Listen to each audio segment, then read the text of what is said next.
Cleveland. It is a Victory Monday. Woo! That's what's up. It's a Victory Monday. Super excited about that. And I am here with Mr. Marshawn Powers in studio, and here with Mr. Caleb Blake, my guest co-host for the day. And Marshawn, you said you can't hear me right now. All right, we're gonna get you together, Mr. Caleb Blake. Caleb, what's going on? How are you doing today, sir? I mean, Victory Monday always got you feeling great, Can't complain. Yeah, buddy. Victory Mondays on more than one front, on the Ohio State front, as well as the Cleveland Browns front. So we're going to get into Ohio State a little bit later. But Caleb, while I'm getting this together, why don't you tell me a little bit about your thoughts about the Cleveland Browns game yesterday? Let's just go ahead and get right to it. I was thoroughly surprised. Maybe not thoroughly surprised, but I mean, I really can't complain at all. We won 41-16 against division rival Cincinnati.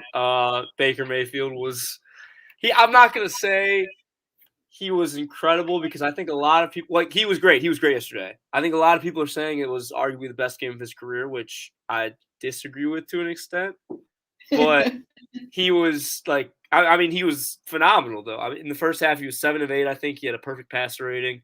And obviously, he had that, deep bomb to Donovan Peoples-Jones. But it was, it sucks because it's tough to see us. I'm not going to say it's tough to see us thrive without Odell. I mean, we all wish it would have worked out, but it didn't. Things happen.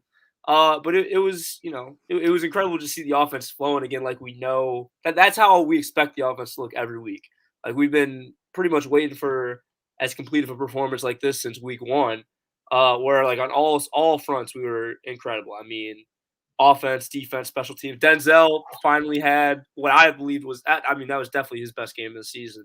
And started off with a 100-yard pick six because I was so nervous in the beginning when Cincinnati was driving down the field. I'm like, oh, God, I mean, we were panicking all week, and then here we go. We're about to give up a touchdown on the first drive. But, we responded, ended up coming back. I was very, very happy with the way we played on Sunday. Do you think that the narrative of this was Baker's best game because everybody is, taking sides between Odell and Baker? Because I don't consider this to be one of his best games. It was a pedestrian game, and we got the stats. It was a pedestrian game, but I consider some of his best games actual losses. So I agree. I think that, it's just whatever camp you're in, you're going to say that this was Baker's best game. And this was not the best game of his career, quite honestly. No, not at all. I don't think so at all.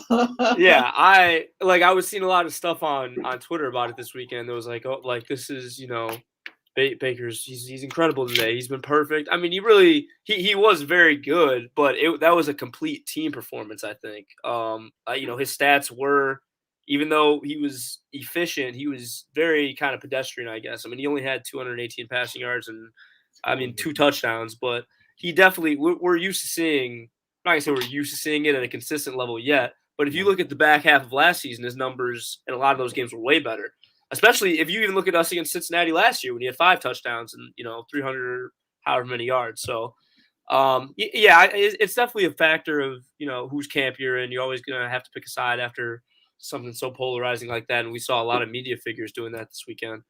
But he could be better. Go ahead. Sorry. Go ahead. I'm sorry. Okay. Whose side did you take? Because I asked everybody whose side did they pick in this studio. Who I could. Whose side are you on? I'm not saying that I was on Baker's side. Not that I wasn't on Baker's side. I love Odell. But I just think I'm cutting your mic off. Derek Nolan, whose side was you on? On far as what? Oh, between Baker and OBJ. Whose side did you take? I was on the Brown side. Oh, yeah. Man. If you had a mic, I'd cut it off too. Marshawn, we going to Marshawn. I like Baker Mayfield. Huh? I like Baker Mayfield. Oh man, no. It's no disrespect Can I get to turned OBJ up just a little bit more? I need everybody to hear me today. Can I get turned up just a little bit more, Rachel? Turned up in the headphones? No, the microphone. I need everybody to hear me today. Check. I need everybody to hear me. I want to be heard today. It's Victory Monday, but it don't feel like a victory to me. I want to be heard today. I feel like, we won. I agree with everything my guy Caleb said. We won. Except for Baker- the last part. Hold on. Let me finish. 6:06. So I'm gonna take 3 minutes. 3 minutes because I want to give Rachel some time. But look, we won. We won. You know, we did what we were supposed to do after a week of finger pointing at one guy. We made a statement. We were supposed to win that game. If we didn't win, you know, I feel like the world of Cleveland would have fell apart. You know, fans would have been downtown drinking their sorrows away today and everything. But I mean, did this game show that Baker is better without Odell? I can't say that right now. This game showed that the Browns still win with or without Odell on the team. I mean, the Browns are the Browns. You know, as long as you got number 24 back there and somebody behind him and some good tight ends to catch the ball, you're gonna win the game. Then you got 95 on the other side. You're gonna win the game. But it's hard for me to say, did the Browns? I mean, did Baker look better without Odell? Because it's hard for me to believe that one man, whether his stardom or not, can affect the way that I play on a football field. At the end of the day, I look at the greats. I look at Peyton Manning. I look at Tom Brady. I look at Drew Brees. I look at I can go to some stars today. Patrick Mahomes, Deshaun Watson. I don't think they would be starstruck about a guy who's on the team just because of his stardom. I mean, I think that's wild to me of a guy that you consider your franchise quarterback to be a guy that got pushed away because of another guy's stardom to the team. You know what I mean? I still think the Browns are going to be a playoff team because right now everybody's around anywhere between 5-2 to 5-3. And I'm not too much worried about is the Browns going to make the playoffs, but what are you going to do when you get there? Because you got teams like Tennessee who showed that they really don't need right now Derrick Henry. You got the coach that's coming up on the right side of things. They're 4-5, but they can easily get above 500 within the next couple of weeks. Everybody think I'm crazy, but Pittsburgh got one of the easiest 3 to 4 game stretches right now where they can take over the division. I don't think Cincinnati is going to be in the top of the talks. I think they was a little overhyped a little bit. Baltimore is still going to be there. You know, so it ain't about what you can you do to make the playoffs. What can you do to get past the playoffs? What can you do to beat the teams that's in the playoffs? You know, a lot of the teams last year, you know, Tampa Bay made a move. AB came back.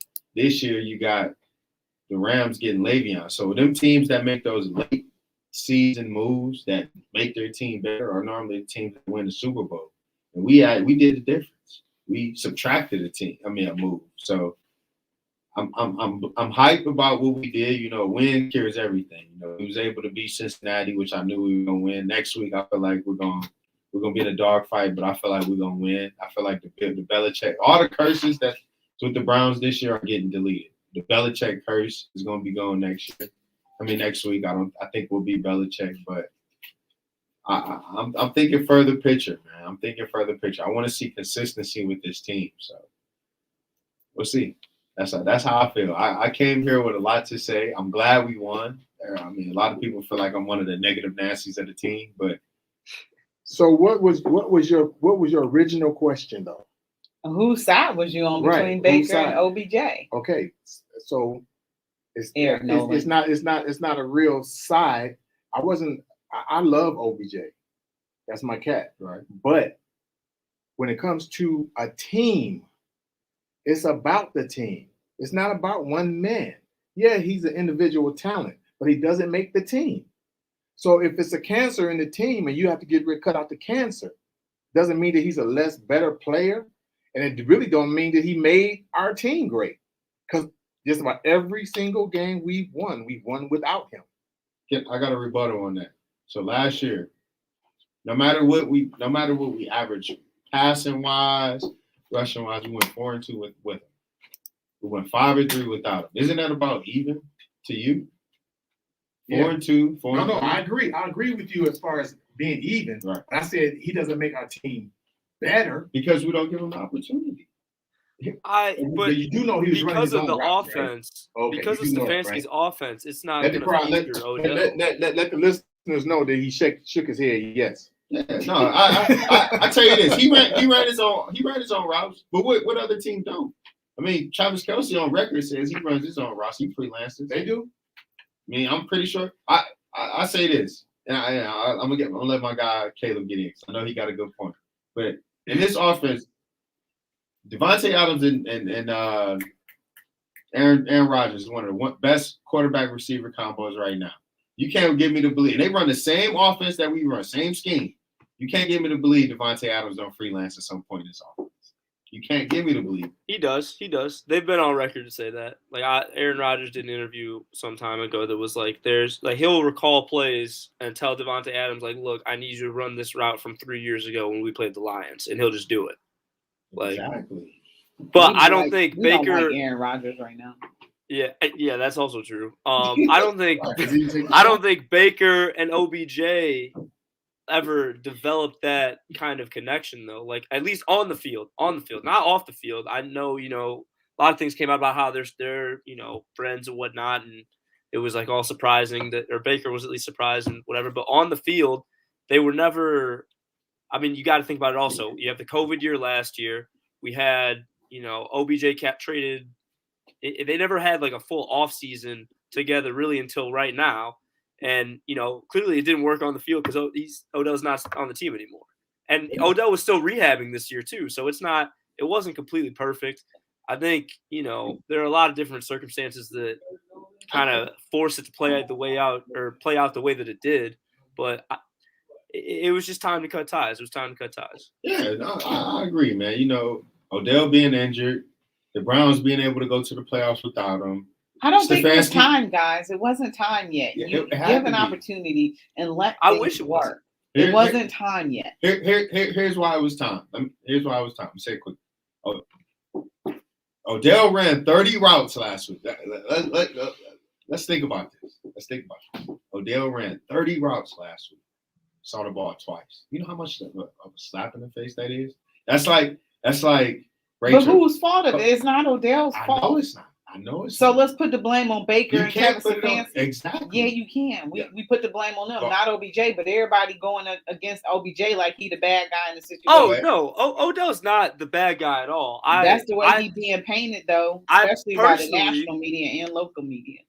I mean, personally, I don't know if the way he went out, and I love Odell. I mean, I've been an Odell fan since he was with New York, but I don't think it's the best look to have your dad like posting something about your quarterback, a guy like right. Like, like just go if it's that serious. If it's that serious, and him and Baker are supposed to be friends the way they're supposed to be friends, and like each other's families and stuff like just go talk to him about it. Like I tried to. No, there's no defending that. I don't think there's any defending that. I tried to stand by it for a little bit, but nah. When I watched the game with a guy yesterday that was with his son. That was actually from Ohio, and he played for Strongsville, I believe. And we asked him, and he was like, "Nah, man, I wouldn't want my dad to do that." He was like, "That's wrong." So to hear from somebody who's younger than me say that, it's kind of, that's messed up. I didn't say that. I didn't say that was right. I didn't say that at all. That was a bad thing, but there's no proof that Odell put his father up to that. It'll never be. So I don't believe. Never be proof. I don't believe that he should have been suspended, from practice or asked to not come to practice over something that's not proven that his father did. Yeah. You know what I'm saying? I agree with that, but I also think that it would have been nice to at least see him say anything, like anything at all. Like Odell was completely. I don't think Odell has said anything in the past like week and a half. Haven't heard from him. He didn't say anything before he right after he had his surgery. Right after he had his surgery and he missed the first few games. We didn't hear anything from him in training camp. We didn't hear anything from him the first 2-3 weeks of the season. So I mean Odell just kind of already knew he was. I ain't gonna say mentally checked out, but he really wasn't trying to talk to nobody. Go ahead. I'm sorry. He was just trying to figure a way out. DJ Chris Styles, I'm gonna ask you to hold that point because we got to take a break right quick. You're listening to her and the Huddle ones every.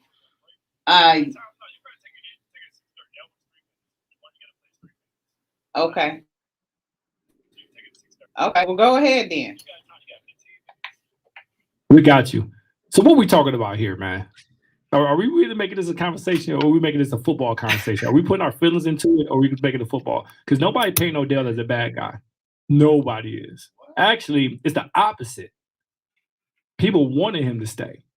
Now, we're talking about football things, right? Football, he did not fit into this offense for what we're doing. Odell Beckham is what we call a freelance route runner.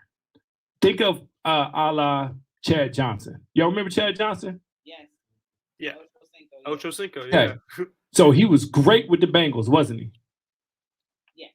He was open all the time, right? Yes. Get into a precision offense like the New England Patriots, what happened? He didn't last long Why didn't he last long? because he didn't run the appropriate routes. Exactly. So when we got with Odell was never the first option with this offense. It is a precision route offense. You got to specifically run these routes and run it the way you want to run it. And he may not be the first read on that one. No matter if he's open or not, it doesn't matter. That's not the first go because the offense is not built that way. It never was built that way. The offense he go to now, if he go to Seattle, if he go to the Raiders with his pass first and option routes, he's going to flourish in that because he get to veer off the routes he want. He get options, 4 or 5 options. So was it a bad mix for us? Yeah, remember he didn't come with this regime. When did he come here? With who? John Dorsey. Yeah. So with the new coach and new everything, they tried to fit him in. So he wanted to get traded 2 years ago. Like he didn't want to never stay in Cleveland. He had one good year in Cleveland, 74 receptions, right? 1,000 yards, 4 TDs. That's a pretty good season, right? Minus the TDs, he didn't have a light, but 74 receptions is a lot. Who's those 74 receptions for what quarterback? Baker Mayfield, our guy. 23. Was he injured? Yeah. Did his thing, right? Yeah. But how many games did he play that year? Odell or Baker? Marshawn said 6. So the next year was this year, he had 17. He was getting targeted. He didn't want to be here. Like you say, he was already checked out. Baker was checked out, so I don't know why everybody got all these feelings of, oh, we should have kept Odell or it.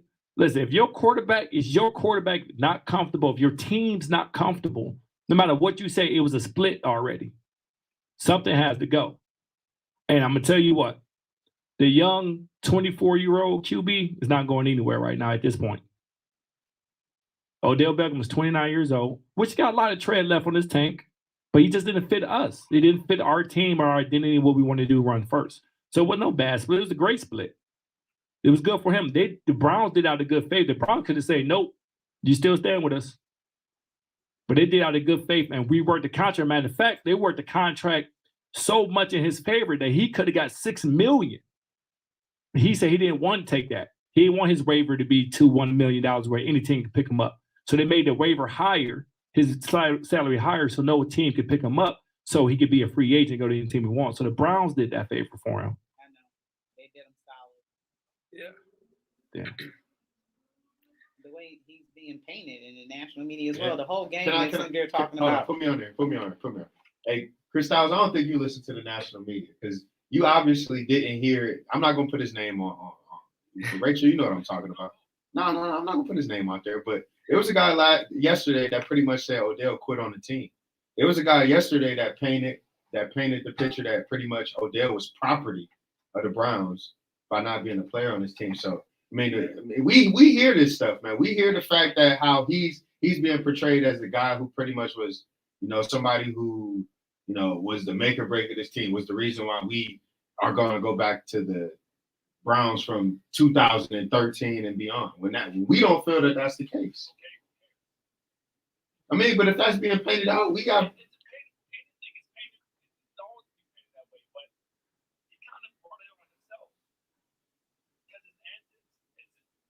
We don't know if he put his dad up to that. His dad could have acted within his own, own recognizance. And they was dogging him on the national broadcast as well. I want to hear the stats. No, that Odell. I'm like, I don't want to hear him be dog. I want you to call the game. But they, brought a lot of that into the game. I'm not putting my feelings into there. I don't want to listen to that. Call the game. Don't talk about that stuff. How? No, I mean, how often? I'd rather how him be often? here. How often do you see people be real and say, I mean, Stefanski's offense may not be suited for him? How often? Everybody feel like Stefanski's offense is just like the perfect thing ever, when it's not. But that's how it's painted.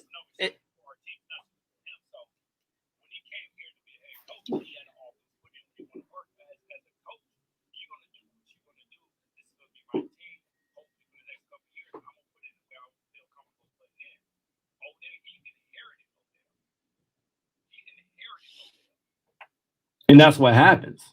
You inherit that. So you're not going to veer off of what you're doing.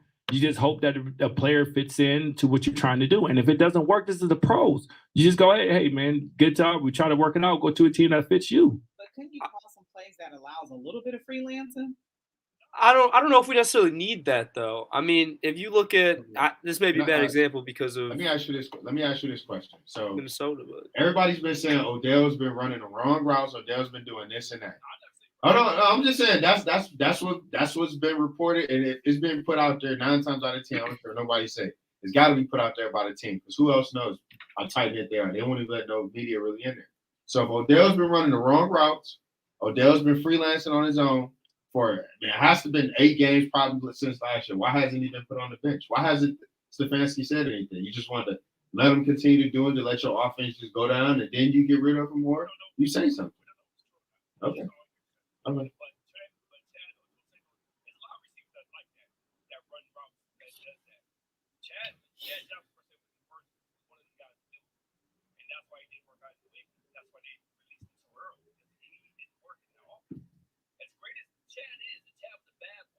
Cut him off the ball. It didn't work there. Sometimes it don't work. It doesn't work. I don't know why everybody upset. It just don't work.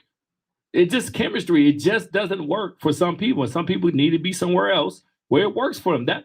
We upset because we want him here. You just one person.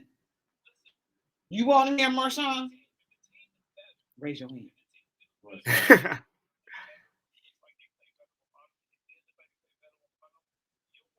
On a person on your team.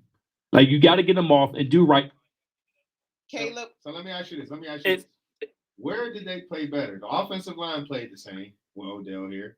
Myles Garrett got the same sacks for Odell here. Chase McLaughlin kicked the same field goals with Odell here.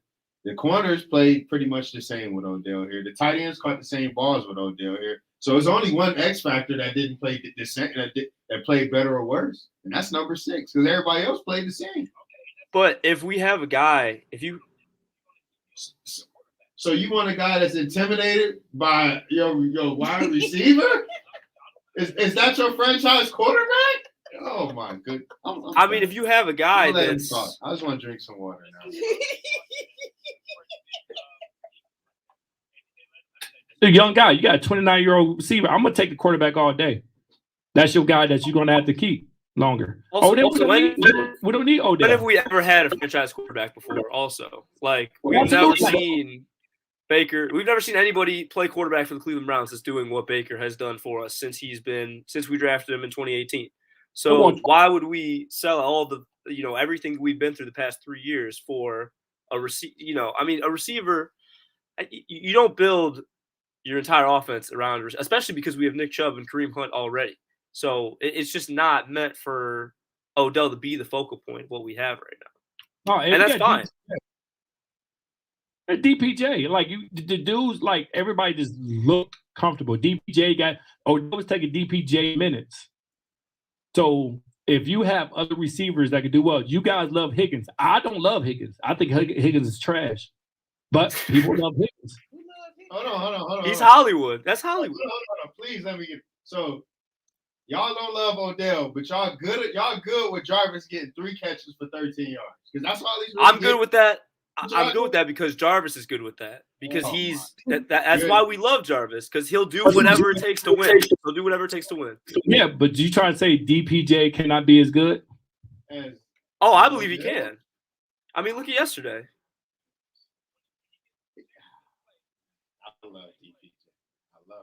Anybody? I plead. Yeah, he does. I plead. Yeah, he does make plays. I think he caught all of his targets for the year. So yes, he absolutely makes plays.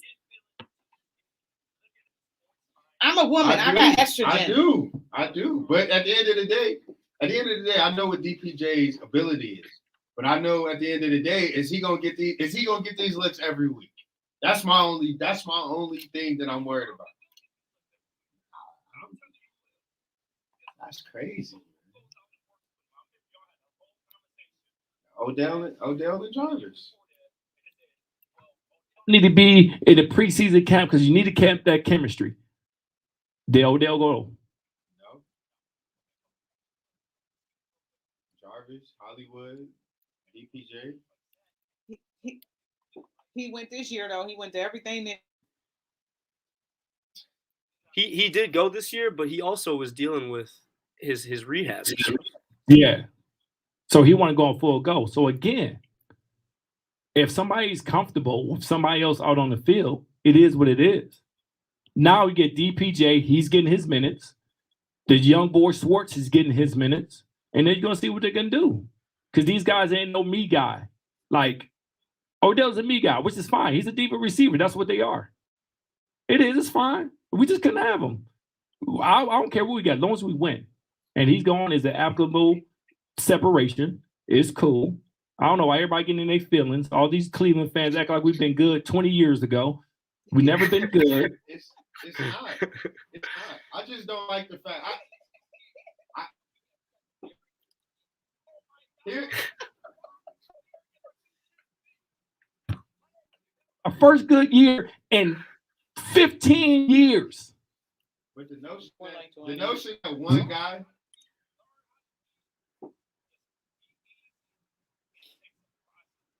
The notion that one guy led us to a playoff win is just asinine.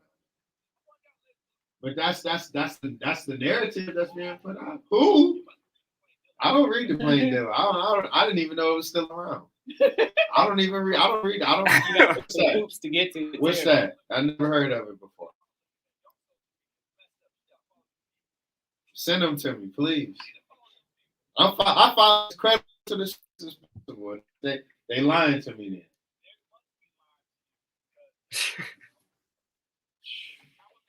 A lot of things, and good for them that they beat a tough Cincinnati Bengals team who was smacking people's heads in. And now they see what they do with the Patriots, and that's it. Just keep it moving. Like, we can't be as Cleveland fans. We can't be sitting here and especially with the sports analysts that be fans. Think logical.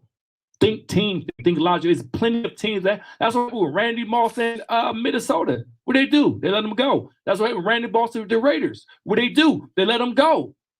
Like, that's what you do. You do that with players.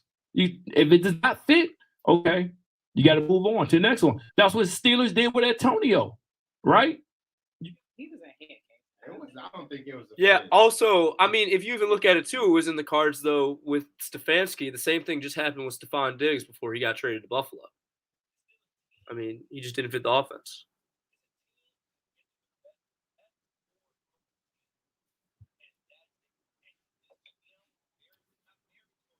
Not his guy.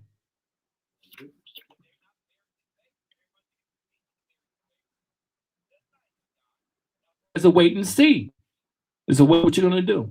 And Baker's going to bet on himself. I would be surprised if Baker would be here for another 2 years because they can franchise tag him.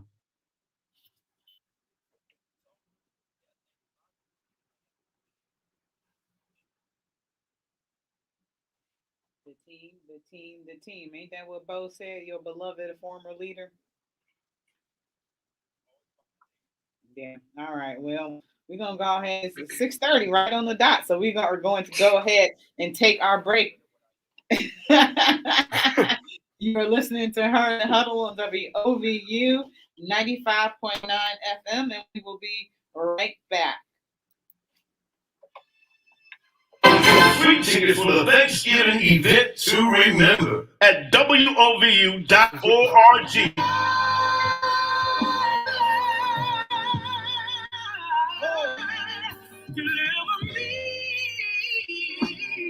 Break.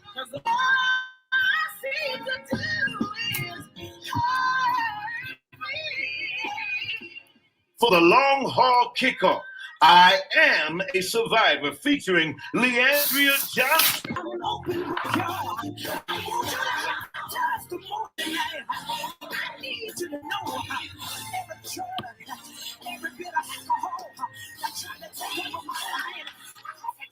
Saturday, November 27th at 5 o'clock p.m. Doors open at 4.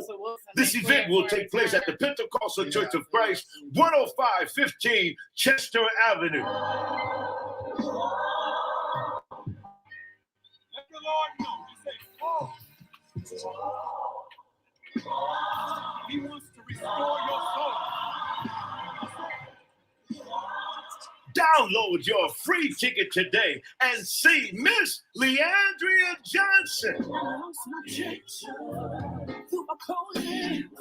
I lost my house through foreclosure too. Raising 3 kids on my own. I know what it feels like to be in a worse situation. But I got down on my knees.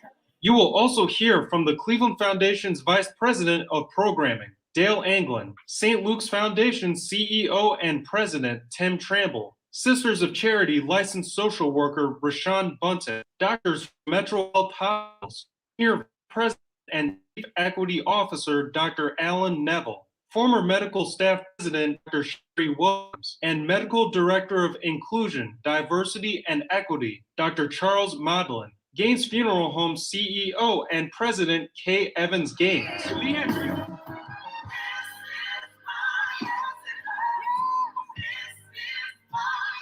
Hear from survivors of coronavirus and the young men of song, the house-shaking spiritual believers. Learn about testing and vaccination alternatives. Download your free ticket now at WOU.org for the long haul kickoff. I Am a Survivor, featuring Leandria Johnson, Saturday, November 27th at 5 o'clock p.m.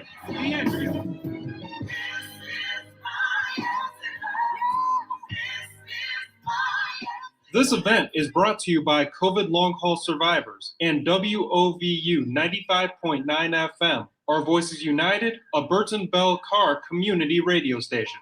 To attend, you must show proof of vaccination or proof of a negative test taken no more than 14 days beforehand.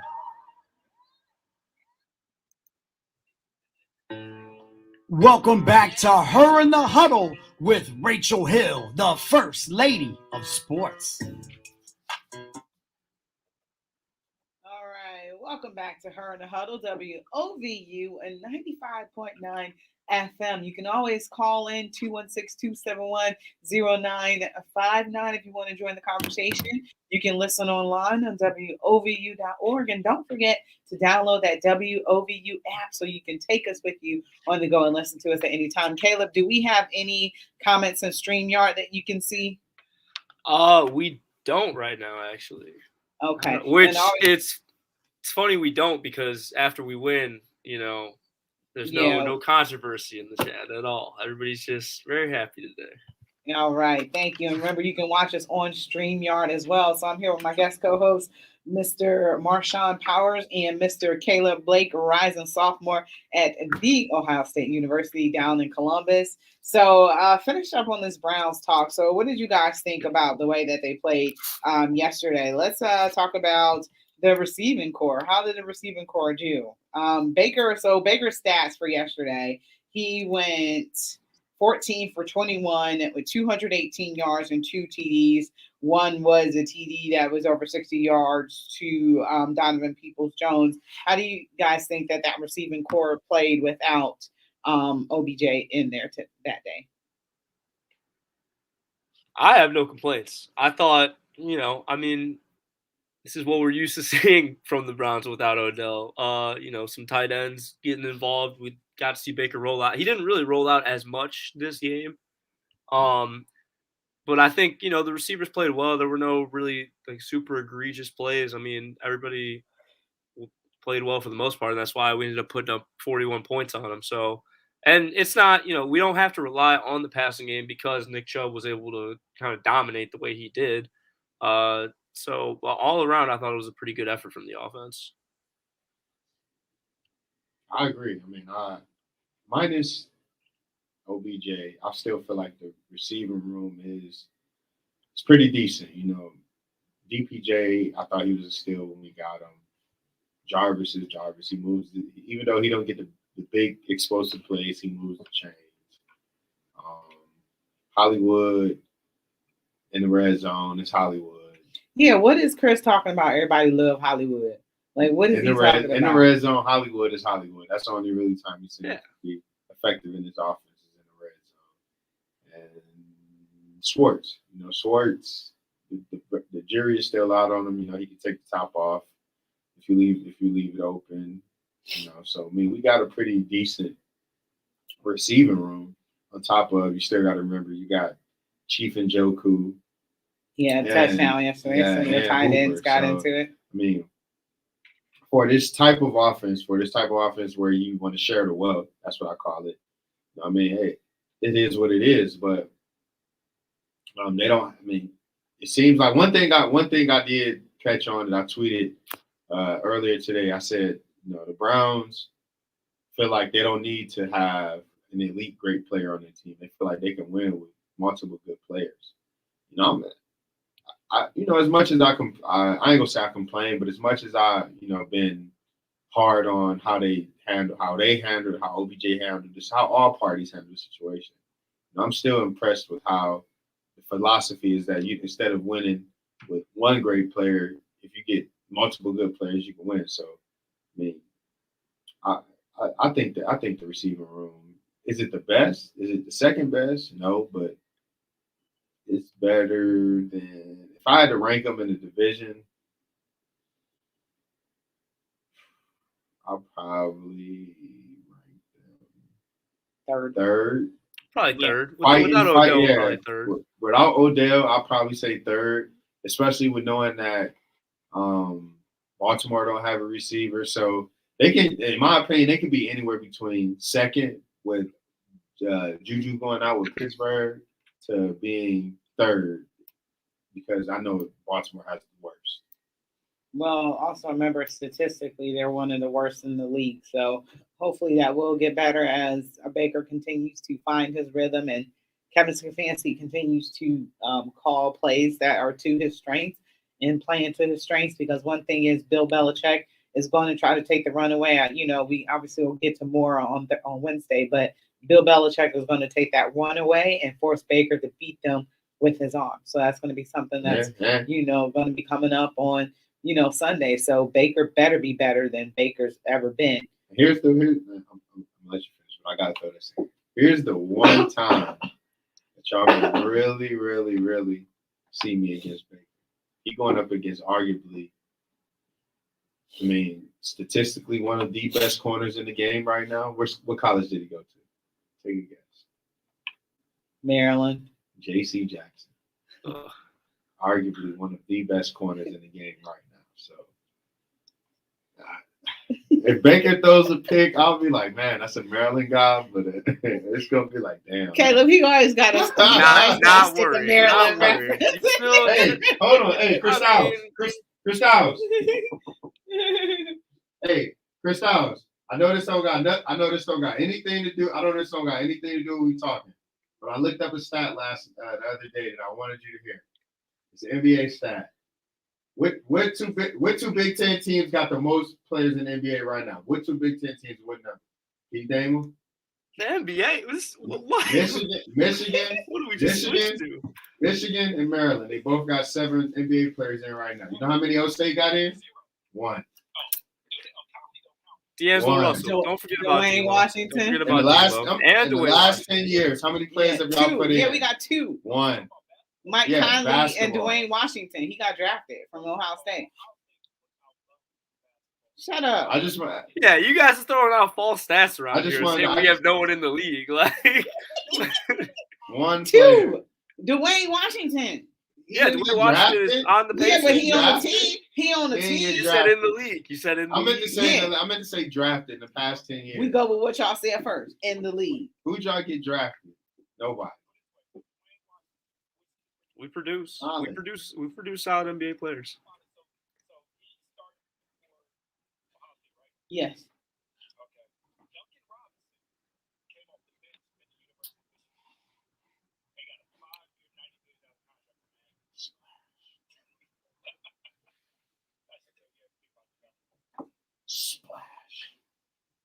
I'm cutting. Hey, both I y'all got one mics more. I off. got one more for you. I got one more for you. Then we can get back to the Browns because we had 2 Ohio State people and I wanted to hear it. Hey, Kevin Herter signed a big contract. He's $68 million over 4 years. Good for him. I like Kevin Herter. You ain't, hey, Yeah. outside of D'Angelo Russell, you ain't gonna see Ohio State basketball player get a contract for a while. We'll see you in the national championship game this year. Oh, let's get back to the Browns. I just wanted these Ohio State fans to hear that. Thanks, Marshawn. Man.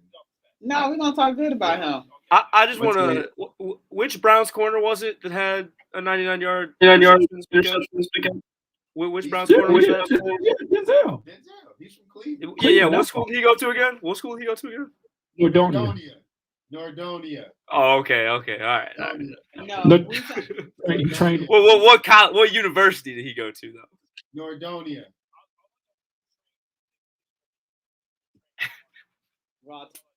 Raw talent sports, baby. Yeah, but he still played for the Ohio State University. So. Never heard of him. Go Bucks. Speaking of that, it's 8:42, man. This show passed fast, man. Today, woo-wee. So, but hats off to the Browns defense, and one of the things is, Denzel Ward started off the game pretty much. Well, Cincinnati was moving that ball. It was kind of scary. So I'm like, ooh, we're going to be in for one of these types of days today. And then Denzel Ward was able to kick it off with getting that pick six and doing that. And the thing about Denzel, one of the questions is when it comes up for his contract, do you resign? Do you give him a max deal when you know that he's not going to be playing some games during the season? Yes. He ain't going to be here. It's 17 games in the season. Yes. You got to resign him. At this point, with 17 games in the season, if you can get Denzel good for 13 to 14, give him the max. When it was 16, that was playing. But if you get that extra game, give him a max. It's gonna be 18 in a minute. Because you want to know why. You want to know why I say give him the max? I know we're going to break in a couple seconds. But here's why. Greg Newsome right now, minus the interceptions, is just as good, arguably to some fans in each camp, better than Denzel. So if you don't give him the max and you give Newsome another year in this system and let him thrive out, that could possibly change minds and he won't get it. So I'll give him the max right now. Yeah, Newsome was looking good too. Solid player. Yeah, they both was tag team and Jamar Chase and made them. Yeah. That's all. That was the biggest thing from the defense to me yesterday was how well they contained Jamar. I mean, because he had a crazy number of targets. It was like 13, that's Joe Woods, baby. Joe Woods. Hey, I tell you, Cincinnati, how quickly that changed in a week. Cincinnati offensive coordinator had Joe Woods looking like a god because they was throwing so many deep balls. I tell you, man, I could have played Madden with the Bengals offense to look better. They didn't attack the weak spot of the Browns, and that's the linebacker. Yeah. They didn't use Tyler Boyd at all. Yeah. Yeah, that was shout out to Joe Woods. No, we ain't going for no break because we had over a 3-minute break, so we good on that. So moving on. The Ohio State University. So solid win by the Browns. Why you need some water, man? Why you need some water? Need some water for this. Okay, like just loves talking. He just loves talking trash. Caleb, do your thing, sir. Your thoughts about the game. All right. It was a mixed bag.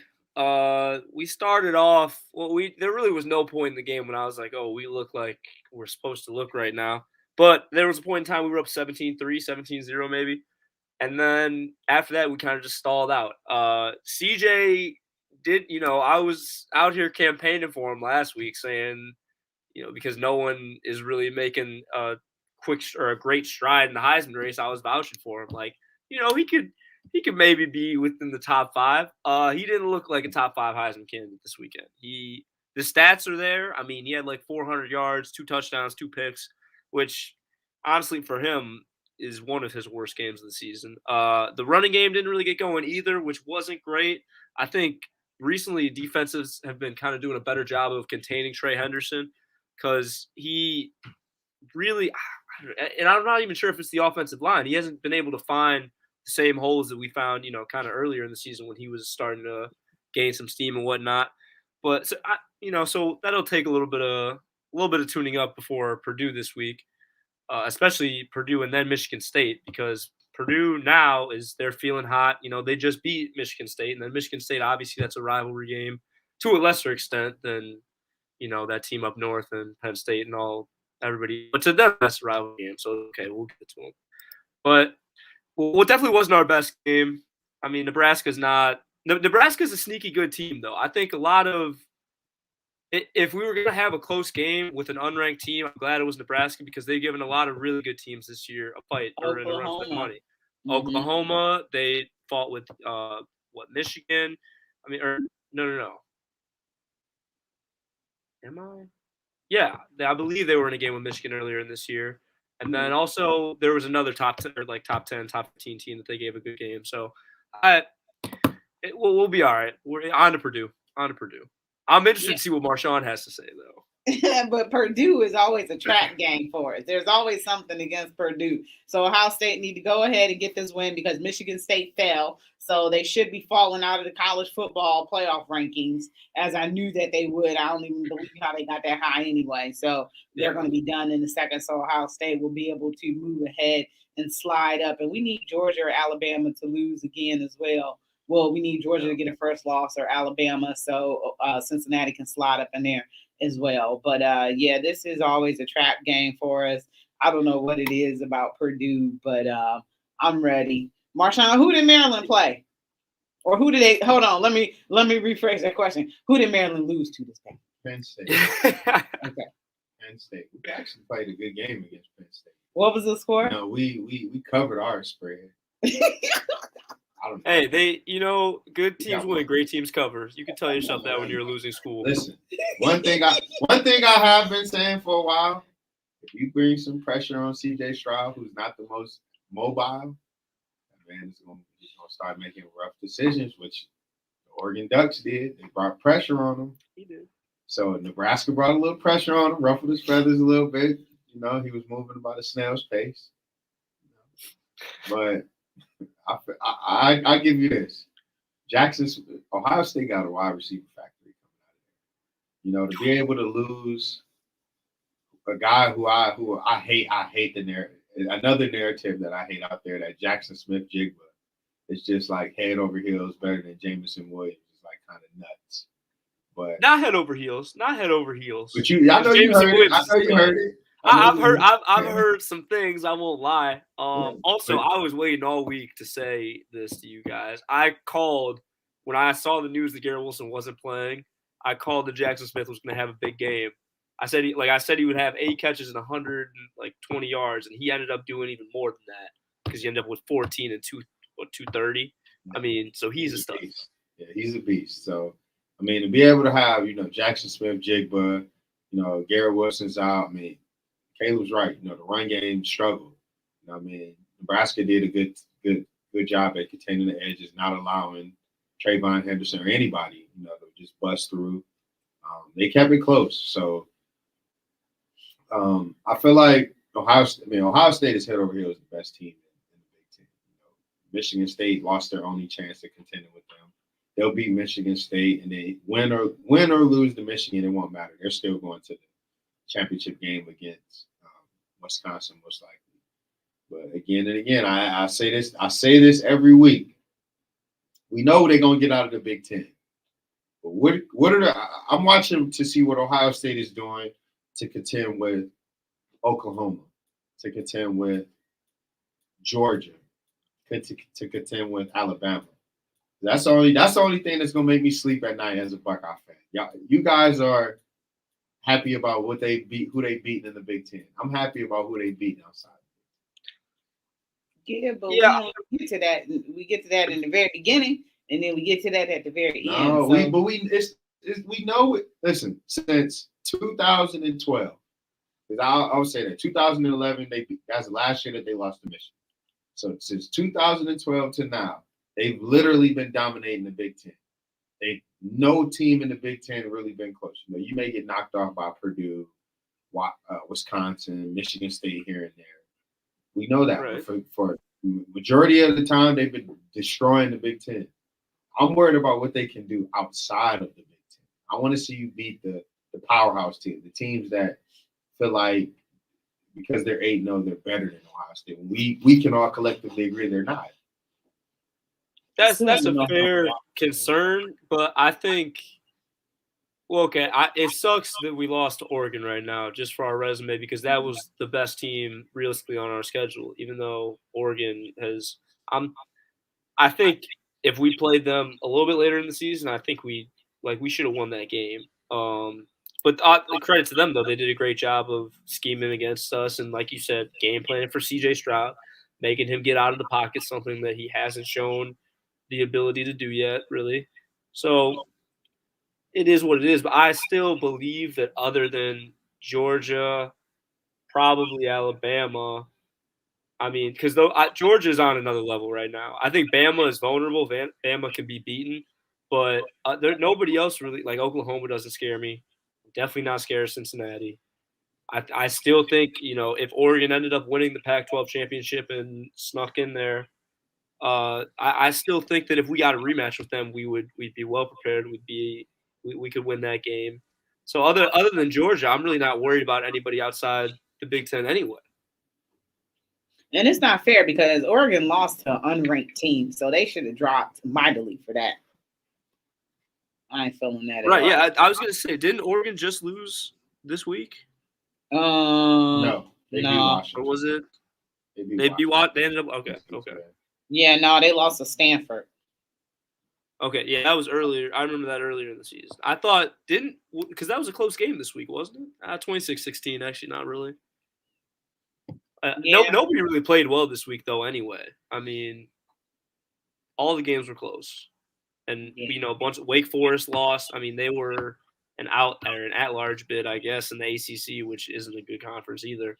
But I don't really think anybody dominated this weekend, so kind of made OSU look a little bit better. Yeah, we're gonna see. They should be able to put that whooping on Purdue, but Purdue is nasty, man. Listen, that's always a trap game. 6-3. Just put a smacking on Michigan State. Hey, they walking around feeling like big dogs right now, man. CJ Stroud better not throw the ball 70 times CJ Stroud better not. Dwayne Haskins did. Hey, listen, no disrespect to CJ Stroud. I mean, no disrespect, but his game reminds me of like a Matt Ryan type. You know how he's not very mobile, but he got the arm strength and all like that. CJ Stroud better find some Michael Vick in him this weekend, or it's gonna be that's a good comparison, actually. I don't think CJ Stroud has the Michael Vick in him, because there are literally plays where he'll be at the line of scrimmage and have like yards available that he could pick up a first down, and he'll still find ways to throw the football away. Yeah. So I don't know if he's scared to run or. My best hope is that he's just saving it for the playoff, and then Ryan Day just unleashes him. But that would be the most wishful thinking. That obviously that's me being a fan rather than actually analyzing the game as for what it is from a media perspective. But yeah, 5 minutes left. Talk about these Cavs. So today, Colin Sexton has a torn meniscus. The Cavs were balling right now. I believe was their record 7-4. I think. Yeah, 7-4. Yeah, their record was 7-4. They had won 4 straight, and this is just the worst possible news of all time because a lot of people dog Colin Sexton, but that dude is insta buckets, and him not being there is going to have. I mean, Ricky Rubio showed he still got it for a veteran. He scored 37 points against a blowout against the Knicks at the Knicks home court. Rachel. What? Don't this sound familiar? You got a guy who we don't know if he fits with this team. OBJ. He got injured. Now it's time to see if this team can win without him. Don't this sound familiar? You bring up an interesting point. I'm not going to lie. I'm just saying. He stopped me right in my tracks, too. I'm just saying. I'm just saying. I this hurts. personally, no, it definitely hurts us right now, especially in the immediate future. Because even though Ricky Rubio was phenomenal yesterday, I mean, 37 points, 10 assists, 8 threes, that was a career game for him. So is he, Cavs resurgence? I'm here for it. I'm loving it. But we'll see how we do within the next few games. I'd have to look at our schedule to be honest to give any real prediction or anything. But the DG to Evan Mobley connection, I'm loving that right now. And I even though that has nothing to do with Colin Sexton, I'm not going to say we don't need him, but I'd be interested to see what we could get for him, though. Well, there's no timetable, so that's the thing. We don't know how long he's going to be out for. They haven't mentioned whether or not he needs surgery yet. Dang, 7 weeks. So he don't have to have surgery? Most likely. Dang. So how they get to 7 weeks then? How long it take to come back from that? Meniscus? Yeah. I'm just going off it based off of when Russell Westbrook tore his meniscus. It was always like a 6 to 8 week injury. So I'm just going in the middle. I'm being the middle guy. Oh man, I thought you had sourcing, man. Yeah, some real evidence backing up. Powers, Dr. Powers, man. I'm like 7 weeks. Oh my God. Yeah, well, we don't know, but missing him is going to be devastating to this team and what this team was doing and the chemistry that it was building, because I was liking this team. That game Friday night was so good, man. They led with 4 seconds left. That was the first lead of the game. But they was battling back. Every time, Toronto had a run, the Cavs battled back, and this is the thing that you want to see, because another Cavs team, they might have wilted, but this Cavs team fought to get back in this game, and it was just amazing to see. And they worked so hard, and when they took that final lead, you could just tell that they were spent and done because they had worked so hard. But this is the Cavs that you love to see, and it's just kind of sad. And Colin Sexton played a huge role in that as well. So, it's going to be different being without him, but, this will also be, how good is JB Bickerstaff going to be without Colin, and can he still coach this team up to get some key victories? You got Washington coming into town. That should be able to be a victory. What up? I think Washington is very similar to us, except they have Bradley Beal. And they got Washington got some dogs. I ain't gonna let y'all say that. Washington got some dogs. You got Kuz. You got You got Spencer Dinwiddie. You got KCP. You got Montrezl Harrell. I think Washington gonna beat the Cavs. I was just looking through their schedule now, doing the art over the next 5. Hold on, here we go. 1. Listen, over the next 5, you got Wizards, Celtics, Nets, Pistons, Celtics, Warriors. You probably get 1 win out of that. I'm just being honest. We can get 2. We can get 2. You may get 1 out of the Celtics, but you definitely lose it to the Nets. I think we could beat the Pistons, the Celtics, and give the Nets a game. Esteban, don't matter. Yeah, man. Crystal, I got some push-ups on for us. Hey, we can do some push-ups. Handshake. Do some push-ups. Let's make it back. We off air. All right, we got to go, you guys. So this has been a great show. Thank you to Caleb. Thank you to Marshawn. This is Rachel Hill for Her in the Huddle. We are out of here.